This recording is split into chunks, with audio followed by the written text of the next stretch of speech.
Bonjour mes frères et sœurs. Moi, pour ceux qui sont venus sur ma chaîne pour la première fois, moi c'est la sœur Godas, votre sœur dans le Seigneur. Je suis ici pour partager avec vous la 5e partie de mon témoignage. Je veux prier rapidement. Éternel Père de gloire, je te bénis, je te remercie pour ton amour, Seigneur Jésus, car tu m'as gardé durant toute cette semaine, que tu m'as ramené encore devant tes enfants pour pouvoir témoigner. Esprit Saint, aide-moi à témoigner, que tu puisses mettre les mots dans ma bouche, que tu m'assistes du début jusqu'à la fin de ce témoignage. Au nom du Père, du Fils et du Saint-Esprit. Amen. Amen. Ok. So, mes frères et sœurs, excusez-moi. Donc, aujourd'hui, nous allons continuer avec la 5e partie du témoignage. Comme j'avais dit au mois de décembre, quand l'ennemi a manqué le coup, vraiment l'ennemi, parce qu'actuellement, au mois de décembre, l'ennemi a été surpris. Il ne savait pas qu'il devait avoir une résistance. Maintenant, au mois de février, l'ennemi est revenu avec un plan qui était vraiment, c'est-à-dire que, comment je peux dire, avec un plan, il a fait un plan vraiment avec beaucoup de stratégies. Il dit que non, comme on a raté, on doit maintenant renforcer afin qu'on puisse réussir notre coup. Mais le Seigneur a dit non, vous n'allez pas la prendre. Mes frères et sœurs, un jour comme ça, là, je dors. Voilà que ça c'était encore au mois de février. Donc la plupart de ces visions, c'était normalement avant le 14 février que j'avais eu ça. Et je dors comme ça, le Seigneur me montre dans le village de mes grands-parents. Donc en fait, j'étais dans la maison. J'étais dans la maison et après maintenant je me retrouve dehors. Pendant que j'étais dehors à la maison après, donc c'est comme si j'étais en train d'être, comment je peux dire, c'est comme si j'étais en train de partir d'une place à une autre. Donc c'était comme, vous voyez, comme la photo, c'est-à-dire comme des flashs. Je sors, je disparais, voilà. Et je sors derrière la maison, je disparais. Je me retrouve dans un marché. Dans le marché, je ne vois pas la personne, mais je vois juste une main. La main était en train de couper la viande, Pendant que j'étais dans le marché, voilà que l'Esprit de Dieu me ramène encore dans la personne de mes grands-parents. J'étais derrière la maison et j'étais là devant une soeur, je parlais avec elle. Maintenant, je vois comme une mouche qui rentre dans ma bouche. Pendant que la mouche rentre dans ma bouche et je commence à tousser. Donc, quand la mouche rentre dans ma bouche, ça n'a pas pu traverser ma gorge. Et je commençais à dire, ça c'est quoi, ça c'est quoi? Je commençais à tousser pour que je vomisse. Je n'avais pas vomi dans la vision. Voilà que je sors de la vision. Mes frères et sœurs, quand je sors de la vision, je vous dis que j'ai passé plus de 2 semaines dans la maison ici là. C'est comme si on m'a mis quelque chose ici au cou. Je ne pouvais pas respirer proprement. Je ne pouvais pas avaler proprement. Quelque chose était ici dans mon cou. Et je priais. Voilà que ça me montrait que normalement ce qu'il devait faire, normalement il voulait me faire avaler de la viande humaine pour me tuer, mais ça n'a pas marché. Voilà pourquoi j'avais vu la main qui était en train de couper la viande dans le marché. Ça là c'est passé. Je priais pendant les 2 semaines là, par la grâce du Seigneur. Le Seigneur a enlevé ça, donc ça n'a pas pu descendre dans mon cou. Et pendant ce mois de février, vraiment je réalise que la plupart des visions que le Seigneur me donne, j'avais un enfant. C'est comme si vous avez suivi le témoignage au début, normalement c'était un enfant qui m'avait conduit dans le séjour de mort. Maintenant mes frères et sœurs, dans la plupart des visions que le Seigneur me donne, j'ai toujours un enfant. Et cet enfant-là, c'est mon enfant. Partout où je vais, j'ai l'enfant avec moi. Parfois, il y a un monsieur qui est mon mari dans la vision. Donc, à propos de l'homme, j'avais compris. Mais à propos de l'enfant, je n'avais pas encore. Je dis, mais Seigneur, pourquoi partout que je vais, j'ai un enfant? Qu'est-ce qui se passe? Et une fois comme ça, le Seigneur me donne une vision. J'étais enceinte dans la vision. Et je sors de là, je dis, Seigneur, mais Seigneur, je ne comprends pas pourquoi tu me montres que j'ai un enfant. Et un jour comme ça, encore, je me donne notre vision, mes frères et soeurs dans le village de mes grands-parents, dans la maison. Et je suis dans la maison. Maintenant, je vois comme ça maintenant, la grande soeur de ma mère, elle avait une corbeille de bébé. Et voilà que elle prend, en fait, moi, je n'ai pas vu le bébé dans la corbeille. Elle prend la corbeille, elle vient, elle met ça devant moi. Et pendant qu'elle met la corbeille devant moi, dans la vision, il y a une autre femme qui commence à chanter. En fait, elle chantait en téké. Elle chantait en téké la langue de ma mère. Elle disait que non, la femme qui a mis au monde le sommeil. Voilà, c'était ça. La femme qui a mis au monde, donc elle chantait, elle criait. La femme qui a mis au monde le sommeil. La femme qui a mis au monde le sommeil. Oh Seigneur, vraiment, ça m'a pris vraiment du temps. Je continue à prier pour que le Seigneur me donne l'explication. En fait, quand elle disait que la femme qui a mis au monde le sommeil, elle disait que non, la femme a mis au monde la mort. Donc, en fait, l'enfant, là, ça représentait la mort. Donc, c'est moi, normalement, je devais être enceinte d'un enfant démon. En fait, voilà, elle dit que la femme qui est mise au monde a mis au monde le sommeil. Donc, en fait, c'était, normalement, je devais mettre au monde la mort. C'est mourir, c'est-à-dire que être tué dans ce voie-là, dans cette voie, voilà. Et mes frères et sœurs, donc vraiment, et quelque chose que j'ai encore remarqué encore au mois de février, vraiment que je rêvais la guerre. Donc, vraiment, quand je dors, quand je suis dans le village de mes grands-parents là, donc je suis dans la maison, donc je regarde à partir de la fenêtre. Donc je suis tellement désespérée. Je dis que il n'y a personne qui venait ici pour me sauver. Et souvent j'entends, c'est-à-dire que j'entends les coups de feu. J'entends les coups de feu, les coups de char de loin. Je dis que qu'est-ce qui se passe? Et une fois me donne la vision que non, il y a la guerre qui arrive. Il y a la guerre qui arrive. Dans cette guerre-là, normalement c'est l'armure de l'Éternel qui devait arriver dans le village là pour venir m'enlever. Je me dis que non, il y a une guerre qui arrive. Vraiment, toutefois, là, dans beaucoup, je me dis que non, je ne peux pas partager tous les visions parce qu'il y a tellement trop de visions.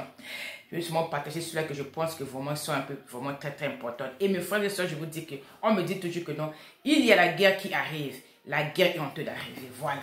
Et vraiment, dans ce mois de février, comme je dis que j'étais tellement fatiguée et je priais. Et voilà qu'un jour comme ça là, mes frères et sœurs, j'étais venant de la parcelle de mes grands-parents encore. Et voilà que je me battais maintenant avec ma tante. Vraiment, je me suis battue avec elle. Je l'ai tapée, jusqu'à ce que je l'ai tuée. Elle s'est transformée en pierre et la pierre s'est cassée. Et voilà que après, quand j'ai fini de faire ça, maintenant je courais maintenant. Maintenant, quand je courais maintenant, voilà que les gens vont dire à son fils, oh, mais voilà, elle a tué ta mère. Il ne faut pas la laisser partir sur là. Et voilà que mon cousin là, il commençait à me suivre. Quand il me suit comme ça, je sors de la prison. Je vais vous expliquer un peu l'histoire de mon cousin. Mon cousin là, son nom s'appelait Béranger. Nous avons, je pense que nous avons presque le même, mais de l'autre là, d'une même année. Mon cousin là, mes frères et soeurs, il est mort très jeune. Quand il est mort, j'étais encore au pays. Il est mort, il n'avait même pas 25 ans quand il est mort. Et mes frères et soeurs, voilà que mon cousin là, il y a eu un argument.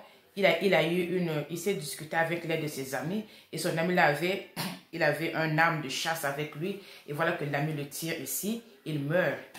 Mon cousin là meurt. Quand il meurt, nous avons tous pleuré. Oh, qu'est-ce qui se passe? Et le monsieur qui l'avait tiré là, vraiment sa famille, ils ont fui. Il est parti se cacher au maison d'arrêt. Le père de mon défunt cousin là, avec sa famille, ils sont partis là-bas. Ils ont brûlé leur maison. Vraiment, c'était un problème. On a pleuré. Il était mort, mes frères et sœurs. Pendant la première persécution, quand ils ont essayé de me prendre avec les enfants, je voyais mon cousin là dans cette société. En fait, à l'époque, je ne comprenais pas. Je disais que non, mais pourquoi moi je le rêvais? Même quand j'étais petit, je ne le rêvais pas. Non, je ne le rêvais pas. Le Seigneur me le montre. Donc, ça veut dire, lui, normalement, on lui avait sacrifié, mes frères et sœurs. Voilà la méchanceté du monde.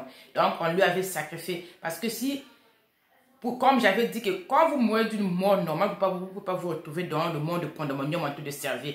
Donc, mon cousin là, quand il est mort, sa maman aussi a pleuré. Et même les deux grands frères, Dimitri et Rodrigue, ils sont même partis chez les féticheurs pour connaître qu'est-ce qui s'est passé. Nous allons partir chez les féticheurs pour connaître qu'est-ce qui s'est passé. Pour partir chez les féticheurs. Le reste de la famille a dit à nous on prie, nous on peut aller chez les féticheurs. Si vous voulez partir, partez vous-même. Les deux là sont partis chez les féticheurs. Nous sommes partis là-bas. On nous a dit que non, ces problèmes, si vraiment c'était le mot grave, vous êtes encore trop jeune, on peut vous donner, on peut pas vous dire tout ce qui s'est passé vraiment, mais vous êtes trop jeune, on peut pas vous dire cela. Et voilà l'ironie, mes frères et sœurs. Et aujourd'hui, le Seigneur me montre que non. Dimitri Rodrigue, ils travaillent ensemble avec le défunt Béranger, qui est l'esclave dans le monde de pandémonium. Et leur maman, qui est ma tante, l'utilise comme un esprit méchant. Dans le prochain témoignage, vous allez comprendre que il va rentrer dans ma maison avec un couteau pour essayer de me tuer. Mais le Seigneur a dit non. Voilà, donc on le voit comme un esprit méchant pour attaquer les gens. Ils ont fait leur zizanie pour faire comprendre aux gens que non, le monsieur l'avait tué alors qu'il a été sacrifié dans le monde de pandémonium. Voilà, mes frères et sœurs, la méchanceté du monde. Et donc mon cousin, donc quand j'avais tué ma tante ce jour-là dans la vision et j'avais couru. Et voilà que ça c'était comme je dis que c'était avant le 14 février. Et voilà, un jour j'étais ici vraiment, je commençais à me plaindre, Je dis, mais Seigneur, vraiment cette persécution-là met du temps. Et voilà comment nous sommes tellement impatients avec le Seigneur. Je dis, Seigneur, vraiment, cette persécution est en train de mettre trop du temps. Vraiment, Seigneur, il faut m'aider. Seigneur, vraiment, je ne suis pas content. Pourquoi tu leur laisses m'attaquer? Vraiment, je commençais à Hein, vraiment, il y avait des jours, parfois je prie dans la colère. Je dis, Seigneur, vraiment, je suis fatiguée. Et voilà comment nous sommes impatients, mes frères et sœurs. La persécution avait commencé, c'était normalement au mois de décembre. Et voilà qu'au mois de février, je commence déjà à me plaindre. Vraiment, je me plaignais. Un jour comme ça, je suis partie à l'église. J'ai dit que non, je veux aussi parler de ceci avec mon pasteur d'ici aux États-Unis. Et voilà que je vais à l'église. Mon pasteur me dit que non. En fait, j'ai parlé avec lui au téléphone. Il me dit que non, on va prier pour toi quand tu viendras le dimanche à l'église. Mon pasteur priait pour moi. Toute l'église priait pour moi, vraiment. J'étais, comme on dit qu'au mois de février, vraiment, j'avais trop de maux de tête. J'étais tellement fatiguée. Quand l'église priait pour moi, mes frères et sœurs, je commençais à pleurer devant toute l'église. C'est-à-dire que j'ai dit, Seigneur, je suis fatiguée. Ils ne font que m'attaquer et je suis faible. Mes enfants, donc vraiment, j'étais tellement fatiguée pendant que l'église priait pour moi, mes frères et sœurs. Je commençais à pleurer devant toute l'église. Je dis, pleurer en larmes. Je dis, Seigneur, tu vas me sauver ou pas, enlève-le de mon chemin. Et le Seigneur me dit que ma grâce pour toi est suffisante. Oui, arrête de te plaindre. Ma grâce pour toi est suffisante. Et à l'époque, je n'avais pas encore compris qu'est-ce que la grâce de l'Éternel. Je n'avais pas bien compris. Mais quand j'ai compris, je me suis rejugé, dit Seigneur, merci. Si ta grâce pour moi est suffisante, donc c'est tout ce que je veux dans ma vie. Si ta grâce est dans ma vie, c'est tout ce que ça veut dire que Seigneur, tu vas toujours combattre pour moi. Quel que soit le problème, tu seras toujours là. Ta grâce va toujours m'aider.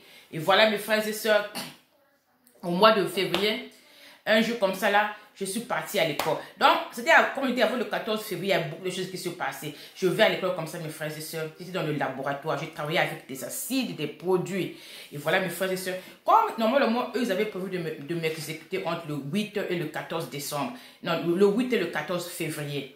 Et mes frères et sœurs, donc pendant ce temps-là, donc, c'est comme si, comme vous avez prononcé mon nom. Donc, l'esprit de mort était en train de me chercher. Mais la main du Seigneur était dans ma vie. Et voilà que j'avais des acides entre mes frères et sœurs dans le laboratoire. Je tombe. C'est comme si, c'est-à-dire que sans qu'on me tienne, sans qu'on me pousse, je tombe. Et Dieu merci, quand je tombe, voilà que les acides et les produits qui étaient entre mes mains ne se renversent pas.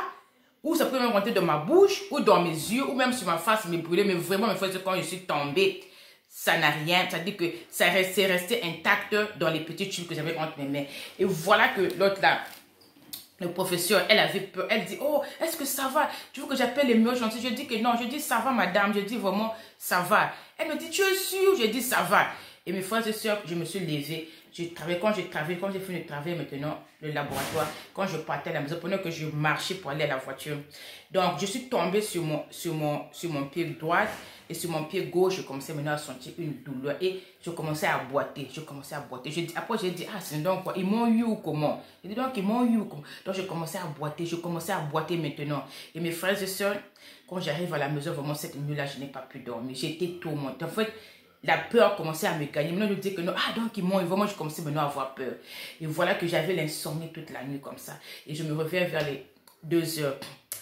Je dis que, ah, mais comme je n'arrive pas à dormir, j'étais assise. Et le Seigneur me dit que, oh, tu vas avoir peur des mortaux. Ah, mon Dieu. Le Seigneur me dit que tu vas avoir peur d'une personne qui va mourir demain, alors que moi, ton Dieu, je te sécurise. Tu es entre mes mains. Comment tu peux avoir peur du Fils de l'homme qui est créé à la forme de l'autre, là, du garçon qui va mourir? Comment tu peux avoir peur du Fils de l'homme qui mourra demain? Alors que moi, ton Dieu, moi, je tiens ta main droite.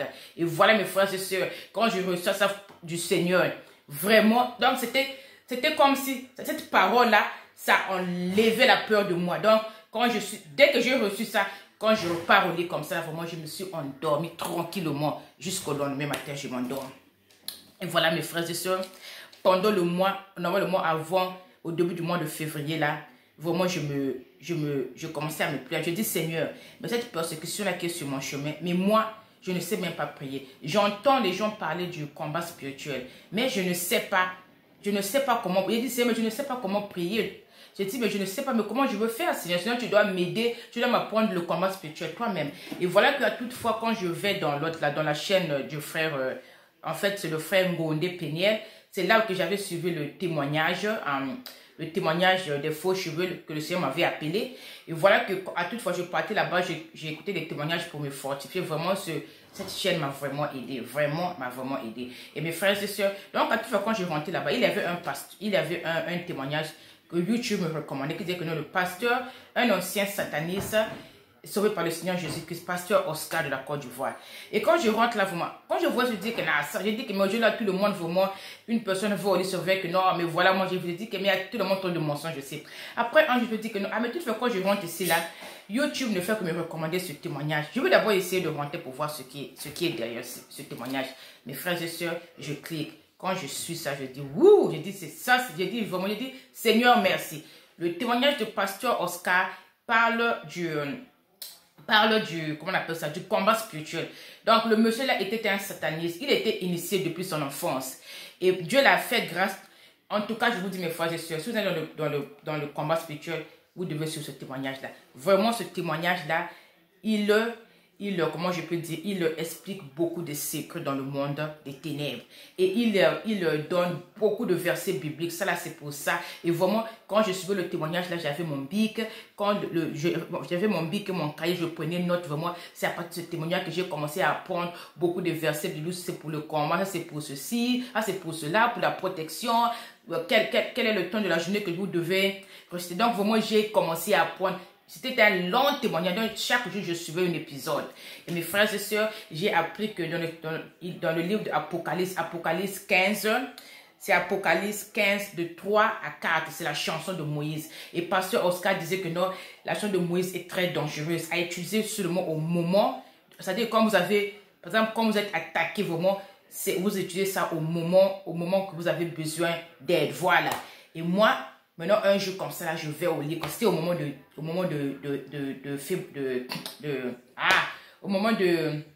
janvier, février. Au moment de février, voilà. Au moment de février. Au moment de février, mes frères et sœurs, quand on me dit que j'étais vraiment tellement attaqué, je vais au lit. Dans la vision, l'esprit, ça me dit que non. Tu dois commencer à réciter la chanson de Moïse chaque 3 heures. Donc, en fait, la chanson de Moïse, ça parle de la justice de Dieu. Voilà. Elle dit, quand tu commences à réciter la chanson de Moïse chaque 3 heures, je dis merci Seigneur. Donc, ce que je faisais, j'ai mis mon alarme dans mon téléphone. Donc, chaque 3 heures, je récite ça. Chaque 3 heures, je récite ça. Et mes frères et sœurs, ok, parce que j'ai pris quelques notes ici, là. Ok, j'ai pris quelques, voilà. Donc, comme je disais que non, au mois de février, vraiment, j'étais très, très attaquée. J'étais très, très faible. Et voilà qu'un jour comme ça, là, c'était normalement avant le jour que eux, ils avaient prévu oui, je pense qu'avant le jour de l'exécution. Voilà que mes frères et sœurs, je vais au lit. Quand je vais au lit comme ça, mes frères et sœurs, le Seigneur me donne une vision. En fait, dans la vision, j'étais dans ma chambre ici, là, dans l'autre, là. Maintenant, dans ma chambre, maintenant, quand je vais dehors, maintenant, je regarde. Non, avant que la vision commence, j'étais passé aux toilettes. Pendant que je me soulage comme ça, là, dehors, je vois, il y avait 2 antilopes qui s'asseyaient sur le gazon. Les 2 antilopes regardaient de mon côté comme ça, là. Et voilà que je repars au lit. Le Seigneur me donne une vision. Dans la vision, maintenant, je vois maintenant 3 bœufs. Maintenant, les 3 bœufs, encore, c'était sur mon véranda, derrière la maison. Maintenant, les 3 bœufs, maintenant, leur cou avait vraiment gonflé. C'est comme s'ils se battaient avec la mort. Ils se battaient, ils tournaient, là. J'ai dit que, oh, j'ai dit, mais ça encore, c'est quoi? Ça, c'est l'ennemi qui est venu, qui s'est pris au piège ou comment? Et voilà que quand je sors de la vision comme ça, je dis, Seigneur, qu'est-ce que les 3 bœufs là veulent dire? Je dis, Seigneur, vraiment, je veux connaître plus que ça. Et quand je ferme mes yeux, mes frères et sœurs, le Seigneur maintenant me montre excusez-moi. Quand je ferme mes yeux, mes frères et sœurs, le Seigneur vient maintenant me montrer maintenant mon mari. Excusez-moi. Ici là, il fait déjà un peu froid, donc quand le Seigneur me montre maintenant mon mari. Maintenant, en fait, j'étais dans la maison. Je dis à mon mari que non, personne ne doit sortir dehors parce que dehors là-bas, il y a un danger. Nous devons tous rester dans la maison. Et voilà que mon mari, avec ses doutes comme d'habitude, il descend en bas, il sort dehors. Et quand tu reviens de la maison, son cou était gonflé et ses yeux étaient rouges. J'ai dit que, mais moi, je t'ai bien dit que ne va pas dehors. Il m'a dit, mais comment tu sais que mais tes yeux sont rouges, tu reviens, tu es contaminé. Après, je vois comme ça, c'est ma fille aînée aussi qui revient. Il dit que, mais toi, tu reviens d'où? Oh, maman, j'étais dehors. Oh, mais toi, voilà tes yeux et ton cou. Donc, j'étais vraiment très fâchée dans la vision. Et voilà que je sors de là. Je dis que, Seigneur, tu m'as montré 2. Je dis, Seigneur, je veux connaître qui est le 3e. Je dis, Seigneur, montre-moi, Seigneur. Et voilà que le Seigneur me donne notre vision quand mes frères et sœurs. Dans la vision, maintenant, j'étais maintenant dans ma maison ici aux États-Unis. Et voilà que ma 2e fille, elle sort de la fenêtre. Donc, quand elle sort, Quand elle tombe par la grâce de Dieu, c'est-à-dire que quand elle tombe, elle est debout comme ça. Elle n'a pas fracturé ses pieds. Et pendant qu'elle tombe, moi, je dis, Seigneur Jésus, ma fille, dit, Seigneur, ma fille. Et je sors de la maison. Quand je sors de ma maison, ça devient le village de mes grands-parents. Donc, le Seigneur me fait comprendre que non, voilà, tu es ici, là. Mais normalement, en esprit, tu es là-bas. Donc, dans la maison, c'est ma maison. Mais dehors, c'est le village de mes grands-parents. Et que je cours dehors, mes frères et sœurs, je prends l'enfant. Quand je prends l'enfant comme ça, mon mari aussi vient dehors avec moi. Quand mon mari vient dehors avec moi, mes frères et sœurs, maintenant, dans la vision, il y avait une femme qui était enceinte. Elle voulait maintenant que je lui donne les jouets de mes enfants. Maintenant, derrière la maison de mes grands-parents, il y avait maintenant comme un... Il y avait comme, comment je peux dire, il y avait un mur. Voilà, il y avait un mur, il y avait aussi une porte. Donc, maintenant, j'ai ouvert la porte, je suis rentrée. Pour aller prendre les jouets de mes enfants qui étaient cachés là-bas. Maintenant, mon mari a dit que non, on doit prendre tous les jouets des enfants, on doit ramener ça. On ne peut pas laisser les jouets des enfants d'ici là. Maintenant, pendant que nous revenons, pendant qu'on sort de cette parcelle-là, maintenant, mes frères et sœurs, le Seigneur me montre une grande piscine, une piscine sale. Après, la femme là qui était enceinte, qui voulait que je lui donne les jouets de mes enfants, elle me dit que non, elle m'appelle maintenant par mon nom maintenant de famille. Elle me dit Makita, mon nom de naissance, oui. Elle me dit Makita, est-ce que tu sais que c'est ici là qu'ils ont prévu de préparer? J'ai dit ici, elle me dit oui, et c'est ici là, ils ont prévu de préparer ici dans cette piscine. J'ai dit non, ils ne vont pas me préparer parce que moi j'ai mon Dieu. J'ai dit que mon Dieu est avec moi, ils ne me feront rien. Mon Dieu ne permettra pas que eux ils me préparent ici. Et voilà que mes frères et sœurs, je sors de la vision. Vraiment, c'est comme je dis que non, le Seigneur a tellement fait pour moi. Et cette persécution va continuer à aller de l'avant encore et encore parce que quand le témoignage va avancer, vous allez voir que non, c'est aussi mes propres péchés aussi qui ont donné la légalité à l'ennemi de m'attaquer à toute fois. Et au moment là, je ne savais pas que je devais faire des réparations. Vraiment, l'ennemi ne faisait que m'attaquer. Je me dis que mais pourquoi l'ennemi ne fait que m'attaquer? Je dis, mais Seigneur, quand tu vas me délivrer complètement, qu'est-ce qui se passe, Seigneur? Seigneur, délivre-moi complètement, Seigneur. Qu'est-ce qui se passe quand tu vas me délivrer complètement? Et mes frères et sœurs, vraiment, c'est comme je dis qu'il y a eu les jours parfois quand je prie, je suis fâchée. Je dis, mais Seigneur, mais qu'est-ce qui se passe? Mais le Seigneur est tellement merveilleux, que le Seigneur est tellement patient avec nous. Et mes frères et sœurs, comme je vous avais dit que non, j'avais eu beaucoup de visions. Beaucoup de visions. Je rêvais beaucoup avec. J'avais un mari, j'avais un enfant. Partout où je vais, j'ai un enfant. Mais pourquoi j'ai un enfant, Seigneur? Et voilà qu'un jour, le Seigneur, par son amour, il va me donner 2 visions seulement pour me faire comprendre pourquoi il y avait l'enfant à mes côtés.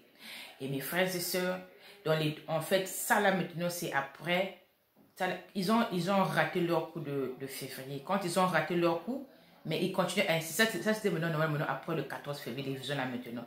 Maintenant, dans les visions là, mes frères et sœurs, maintenant, le Seigneur, maintenant, une fois maintenant, je rêve maintenant, un ami à moi, c'était un copain à moi au Congo. Maintenant, on était dehors avec lui. Maintenant, lui et moi, il commençait maintenant à m'embrasser. Il me dit vraiment, Gordas, moi, je veux t'aimer comme personne ne t'a jamais aimé. J'ai dit que, mais toi aussi, ta maison est toujours sale comme ça. Donc, tu n'as jamais changé toutes ces années que moi, je t'ai laissé. Donc, tu n'as jamais changé. Pourquoi ta maison est sale comme ça? Il me dit, oh non, ne regarde pas la maison. Il me dit, non, ne regarde pas la maison. Vraiment, moi, vraiment, je suis prêt à t'aimer comme personne ne t'a jamais aimé vraiment. Et après, comme ça, je sors de la vision. Et quand je sors de la vision, comme je dis que non, j'ai 2 visions. Il y a ce que je comprends directement. Donc, quand je sors de la vision, je comprends directement que en fait, c'était le monsieur là dans le séjour de mort. Et le Seigneur me ramène encore dans une autre vision. Il dit, Seigneur, je veux encore comprendre.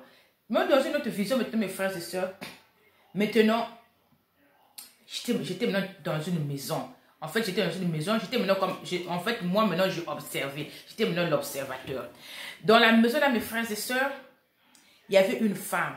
La femme en question, en fait, on l'avait mis dans une chambre. On l'avait isolé. Il y avait beaucoup de gens. Il y avait un homme qui était en train de tenir un enfant. C'était un enfant démon. Un enfant démon. Et voilà que la fille là, elle était en train de pleurer. Elle était dans des douleurs. Moi, j'ai dit que non. Oh, mais aidez-la. Maintenant, en fait, moi, maintenant, je voulais maintenant aller dans la chambre là. Maintenant, il avait comme une ligne. Comment je peux dire ça? Vous voyez comme il y avait une ligne rouge. Voilà. Le monsieur m'a dit que non. Tu ne peux pas aller là-bas. Il n'y a que elle qui peut être là. J'ai dit, mais pourquoi? Elle est dans la douleur, il faut qu'on l'aide. Le monsieur a dit, non, tu ne peux pas aller là-bas. Personne ne peut rentrer là-bas. Il n'y a que moi et le bureau. En fait, c'est le monsieur qui est dans le séjour de mort. La femme là, qui était là en train de pleurer, là, c'était moi normalement. Voilà. Maintenant, mes frères et sœurs, quand le monsieur là rentre de la chambre là, l'enfant démon là va toucher son ventre. Il va dire, oh, mais elle est enceinte. Finalement, elle est enceinte. Les gens ont acclamé, félicitations, elle est enceinte. Donc, mes frères et sœurs, quand je sors de la vision, je comprends. Je rentre dans une autre vision encore. Maintenant, il y avait maintenant un monsieur qui me suivait. Il était habillé en costume, bien habillé. C'était le monsieur dans ce jour de ce mois. Il me dit, bon, moi, je suis intéressé. Moi, je veux être avec toi. Pourquoi tu ne fais que comment je peux dire? Pourquoi tu ne fais que me refouler? Après, je lui ai dit que non, donc toi, tu ne sais pas qu'il n'y a pas de contact entre les vivants et les morts. J'ai dit, tu ne sais, la parole de Dieu dit qu'il n'y a pas de contact entre les vivants et les morts. Il dit, toi, tu es mort. Il dit, toi, tu es dans le séjour de mort. Toi, tu dois rester là-bas. Moi, je suis vivante. Moi, je dis que non, au nom de Jésus-Christ, je te chasse. Que le sang de Jésus-Christ te dit que tu repars d'où tu reviens. Il dit que toi, tu es mort. Tu ne viendras plus jamais m'embêter. Et voilà, je sors de la prison. Donc, mes frères et sœurs, ce qu'ils devaient faire normalement, c'est quoi? En fait, ce qu'ils voulaient, voilà pourquoi le Seigneur m'a donné une vision qui disait que non, définit le mot nécrophilie. Les nécrophiles, c'est les gens qui font des rapports sexuels avec des cadavres. Donc, eux, dans leur plan, ils voulaient que, en fait, sur le plan spirituel, que ce monsieur-là puisse avoir des rapports sexuels avec moi. Et quand on devait avoir des rapports sexuels dans le plan spirituel, je devais être enceinte. Et vous devez comprendre, mes frères et sœurs, pour qu'un sorcier vous atteint, tout commence sur le plan spirituel. Si sur le plan spirituel, ils reçoivent leur coup, cette chair-là, c'est rien. Quand ils renversent votre dans le plan spirituel, et dans le séjour des vivants, vous allez mourir comme ça. Oh, elle est morte d'une maladie, oh, car action, des choses comme ça là. Donc, c'est ce qu'ils voulaient faire. Voilà pourquoi ça me montrait que non, j'avais toujours un enfant dans l'autre là. Donc, j'avais un enfant. Il y avait toujours un monsieur qui était mon mari dans les visions. Et voilà pourquoi j'étais aussi enceinte. Voilà pourquoi dans la maison de mes grands-parents, on disait que non, la femme qui a mis au monde le sommeil. Donc, c'était normalement ça. Et mes frères et sœurs, vraiment, quand je pensais à cela, vraiment, un jour, vraiment, je commençais à regretter. Je dis que non, mais Seigneur, mais comment se fait-il que la famille de ma mère, il ne faut que m'embêter, alors que la famille de mon père me laisse tranquille. Je dis que même ici, là, vraiment, je dis que même celle-là qui m'embête, là, elle a reçu même plus de choses même que les familles de mon père. Parce que normalement, quand je vois quelque chose, je l'envoie. Je dis, il faut toujours envoyer ceci. Je dis, il faut envoyer ceci. Je dis, quand je vois quelque chose, elle reçoit quelque chose de moi. Même la famille de mon père, je ne me suis jamais occupée d'eux comme elle. Je dis, mais pourquoi la famille de ma mère ne fait que m'embêter? Alors que je suis même plus proche, je suis plus proche d'eux que la famille de mon père. Le Seigneur me dit que non, ma fille, ce n'est pas seulement la famille de ta mère, la famille de ton père aussi est impliquée. Et voilà, un jour, mes frères et sœurs, en fait, moi, dans mon expérience, vraiment, quand je regrette quelque chose, vraiment, le Seigneur me parle, le Seigneur me montre. Le Seigneur me montre que non, l'une des cousines de mon père, elle rentre de ma maison avec le même corbeil qui était le même corbeil que le Seigneur m'a montré, qui avait un enfant démon. Elle rentre avec un enfant démon dans ma maison. Et moi, je la charge, je la dis, sors de ma maison, sors de ma maison. Et mes frères et sœurs, le Seigneur ne peut pas vous montrer une personne qui ne veut pas vous faire du mal. C'est-à-dire, quand vous rêvez d'une personne, quand vous la chassez avec le sang de Jésus, ça veut dire que non, cette personne est une personne qui est dangereuse. Et cette femme-là, le Seigneur me l'a montré plus d'une fois. Elle vient de ma maison avec le corbeil de l'enfant démon là. Donc, elle rentre de ma maison avec ça. Après, je dis, mais Seigneur, ça veut dire que non, ce n'est pas seulement la famille de ta mère, voilà. En fait, la famille de ta mère, ce sont eux qui ont fait le complot là. Mais maintenant, bon, la famille de ma mère, quand je dis, je dois être précis, c'est la grande soeur de ma mère avec son fils Rodé qui dit, c'est pas toute la famille de ma mère. Donc, du côté de ma mère, la grande soeur de ma mère, quand elle a fait son complot là, mais vous savez que nous, chez nous, les Africains, les Congolais, quand on épouse une femme, normalement, c'est les deux familles qui se rencontrent, la famille du père et la famille de la mère, et la famille de la maman. Mais eux, en fait, la grande soeur de ma mère, quand elle a cherché du côté de ceux qui sont, en fait, mon père avait laissé, mon père a un petit frère qui est encore en vie et une grande soeur. Mais quand ils ont vu les deux, ils ont vu que les deux là ne sont pas initiés. Qu'est-ce qu'ils ont fait? Ils sont allés chercher des gens qui sont, c'est-à-dire une famille pas trop proche, des gens qui sont un peu éloignés de mon père. Parce que le petit frère de mon père et la grande soeur de ma mère, ils n'ont pas pu résoudre leurs problèmes. Ceux-là ne sont pas initiés, on ne peut pas les inclure. Donc, ils sont partis chercher une famille qui est éloignée. Maintenant, qu'est-ce qu'ils vont dire que non, mais voilà, nous, c'est la famille de la mère. Et cela, c'est la famille du papa. On va la donner en marge. Le Seigneur a dit non. Et mes frères et sœurs, vraiment, du côté de mon père, ça me passe de mon frère très mal parce que moi et eux, cette femme-là, les femmes que le Seigneur me montrait là, ceux que le Seigneur m'a montré, ce sont les gens que je n'ai jamais même vécu avec eux dans une maison. Donc, c'est des gens que moi, Je n'ai jamais vécu avec eux dans la même maison. C'est des gens que moi j'ai vus seulement de distance. Et je me dis que non, voilà, c'est que le mauvais cœur, je dis que c'est leur mauvais cœur, ça c'est pas mon problème. De toutes les façons, le Seigneur me les a montré. Moi aussi, là maintenant je connais. Donc je reste à distance. Un point, un trait. Et mes frères et sœurs, le Seigneur me fait comprendre que voilà, les deux familles sont impliquées, mais ce sont ceux qui sont éloignés de ton père, pas ceux-là qui sont du même père et même mère que ton père. Et voilà que vraiment, le Seigneur me fait la grâce, commence à me révéler les états spirituels des gens comme ça là. Et voilà mes frères et sœurs, la persécution continue et continue et continue. Et un jour comme ça mes frères et sœurs, le Seigneur me donne une vision. Voilà. Et donc, en fait, c'était quoi? Parce que souvent le Seigneur me montrait que non. En fait, souvent le Seigneur me montre que non, j'ai quitté le village là. Après 2 ou 3 jours, je suis encore dans ce village là. Je me dis, mais Seigneur, tu me montres que j'ai quitté avec les enfants. En fait, c'était mes propres péchés. Donc, voilà pourquoi mes frères et sœurs... Vraiment, s'il y a quelque chose que moi j'ai appris dans cette persécution, le Seigneur n'aime pas le péché. C'est le péché qui détruit l'homme. Vraiment, c'est même le péché qui fait à ce que non, que le Seigneur ne puisse pas te délivrer à temps. Par exemple, si le Seigneur t'a promis quelque chose et que ta bénédiction va durer. Mes frères et sœurs, nous devons nous examiner et c'est chaque jour. Et même, je me dis même que non, normalement, quand nous prions, nous devons passer plus de temps à demander pardon, plus même qu'à demander les choses. Parce que quand tu as demandé pardon, quand le Seigneur te pardonne, même sans que tu demandes ce que tu as, le Seigneur connaît, il va te donner ça. Donc mes frères et sœurs, je vous dis que mes péchés m'ont coûté, ont permis que l'ennemi continue à m'embêter avec les enfants, à m'embêter à toute fois. Et mes frères et sœurs, et pendant ce temps vraiment, même mon pasteur m'a dit que non, ah ma sœur, tu dois faire des réparations. Parce que le Seigneur commençait à me montrer que j'étais nue. Vous savez l'histoire de Adam et Ève, quand ils avaient péché, c'était donc, monsieur m'a montré que j'étais nue. Des pasteur, ah mais pourquoi le Seigneur montre que je suis nue? Il me dit que, ah, mais on dit que tu dois faire des réparations.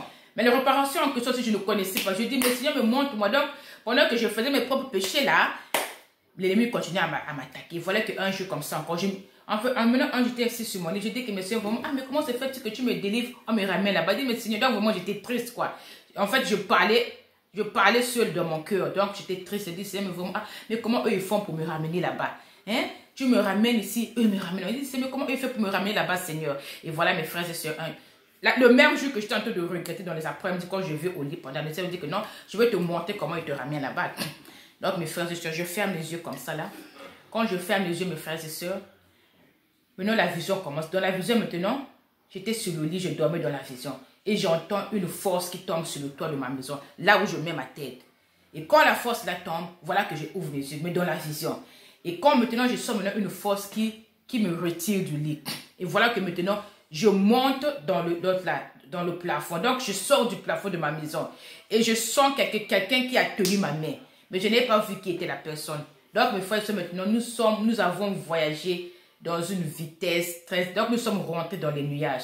Nous sommes rentrés dans l'univers. Et je sentais quelqu'un qui me tenait par la main.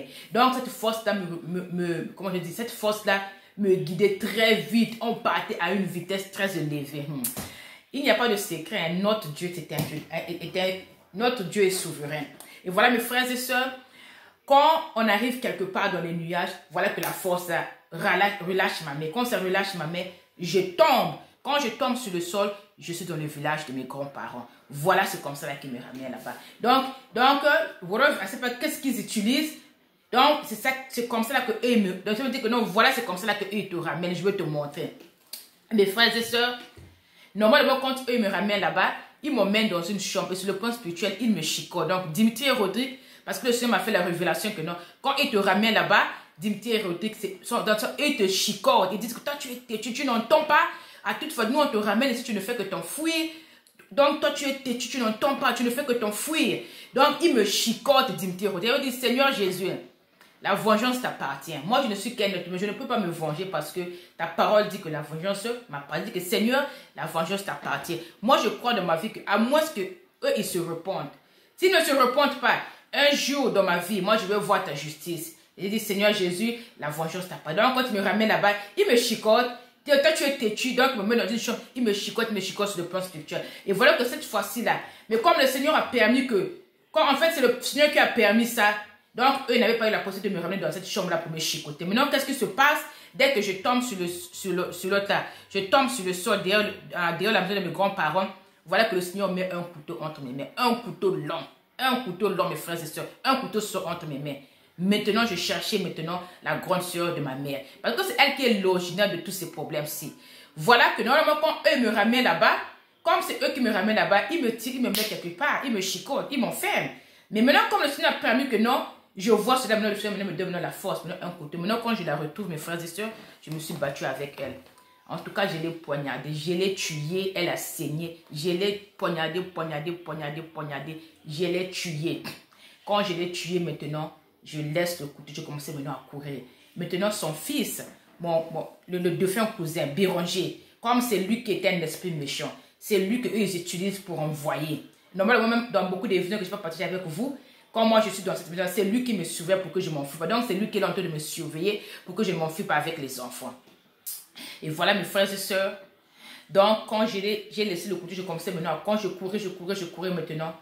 Elle me dit que non, mais il faut la rattraper, elle a tué votre mère. Et maintenant, lui maintenant, il venait après moi.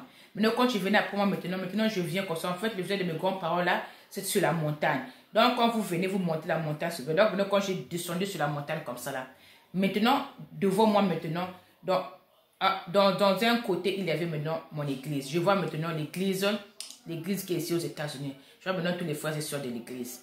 Maintenant, de l'autre côté, maintenant, en fait, maintenant, quand je suis venu sur la montagne, je voulais maintenant remonter, mais je n'arrivais pas à remonter. En fait, le Seigneur disait que non, l'église doit encore, l'église normalement devait intercéder. En fait, il y avait un grand combat qui était en train de s'apprêter. Voilà pourquoi je voyais aussi qu'il y avait la guerre. Voilà, c'était ça, mes frères et sœurs. Et voilà, mes frères et sœurs, donc je sors de la vision. Je dis, oh, c'est comme ça qu'il me ramène là-bas. Et voilà, mes frères et sœurs, ma tante, là, elle dit à son fils, elle m'a poignardé, tu dois aller la poignarder aussi. Va la poignarder.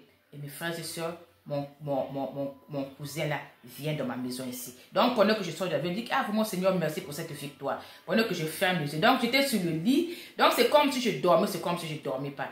Mon défunt cousin là rentre dans ma maison avec un couteau. Il vient de ma chambre. Oh my God, mon Dieu. Nous sommes battus. Il a le couteau, il prend le couteau, je prends le couteau entre ses mains, il prend le couteau, je prends. Donc nous sommes battus jusqu'à nous sommes battus, jusqu'à ce que je sors de la vision comme ça là. Ici là, j'avais mal, mes frères et sœurs. J'avais très mal. Il y avait des douleurs. Je dis Seigneur, sauve-moi. Donc je priais par la prière jusqu'à ce que les douleurs sont parties. Voilà mes frères et sœurs. C'est ici je veux m'arrêter aujourd'hui, c'est 37 déjà, et vraiment je veux m'arrêter ici. Là dans l'autre partie ça va être plus des réparations. Qu'est-ce que j'étais en train de faire de mauvais, pourquoi ma délivrance était en train de retarder quand c'était mes propres péchés qui donnaient l'ennemi la légalité de m'attaquer. Vraiment je vous remercie beaucoup. Il y a des frères et ceux qui sont en train de partager le témoignage. Vraiment la partie 4 et la partie a été vraiment vue beaucoup parce que beaucoup de frères et sœurs ont partagé. Vraiment merci beaucoup. Vraiment, continuer à partager le témoignage. C'était un moyen de supporter ce témoignage. Si, comme je n'ai pas encore beaucoup d'abonnés, l'unique moyen pour le témoignage d'atteindre les gens, c'est de le partager. Vraiment, je vous remercie beaucoup, mes frères et sœurs. Comme j'avais dit que je suis ici de proclamer le nom du Seigneur, ce que le Seigneur a fait pour moi. Notre Dieu, il est grand. Le Seigneur, il est bon. Pendant que ce témoignage va avancer, vous allez toujours comprendre que non, c'est Dieu, il est souverain, que il n'y a pas un autre Dieu, il n'y a qu'un seul Dieu, son nom c'est Elohim, il n'y a qu'un seul Jésus-Christ, mes frères et sœurs. Donc vraiment, moi comme je dis que vraiment ma vie elle appartient au Seigneur, c'est lui qui m'a sauvé. Moi j'avais dit Seigneur, tu dois m'aider à faire ta volonté pour le reste de ma vie parce que sans toi je ne serais pas ici, mes enfants c'est toi. Même là où je veux parler, je suis attaqué à toute fois. L'ennemi continue à attaquer, ils ne veulent pas comprendre. En fait, ils ne comprennent pas que non. Le fait que moi je suis en vie, ce n'est pas moi, c'est Dieu. Mais est-ce que toi tu peux combattre contre Dieu? Tu ne peux pas combattre contre Dieu? Est-ce que l'autre là, est-ce que le pot peut combattre contre le potier? Non. Mais moi j'avais dit Seigneur que moi aussi je n'ai rien fait de mal à personne. Ils ne veulent pas se repentir. Dimitri et Rodrigue et leur maman, en fait ils continuent à m'embêter, à faire des... Et oh mon Dieu, c'est-à-dire même là que je vous dis, témoignage, tu vas encore continuer parce que je suis en train de me faire des révélations grandes encore à propos de cette société. Donc, je suis en train de recevoir encore, même ce matin-là, j'ai encore reçu des révélations. Et moi, j'avais dit que tout ce que le Seigneur me montre, je veux exposer ça. Tout ce que le Seigneur me montre, je veux dire ça. Tout ce que je vois dans les visions en secret, je veux dire ça. Je dois exposer tout le travail qu'ils font. Je dois exposer. Ils doivent se connaître que non, il n'y a qu'un seul Dieu. Que devant le Seigneur, il n'y a pas de secret. Le secret, c'est entre nous les hommes. Tout ce qu'ils font là, toute personne que le Seigneur m'a montré qu'eux, ils ont sacrifié, leur nom va sortir dans ce témoignage. Voilà, c'est ça, ok. Vraiment, je vous remercie, mes frères et sœurs, d'avoir suivi et merci beaucoup, vraiment. Que le Seigneur, vraiment, continue à me garder et que je continue à être dans la vie de prière, vraiment. Si le Seigneur veut que je vis, je vous verrai prochainement ici, mes frères et sœurs. Vous soyez bénis au nom de Jésus-Christ. Amen et amen.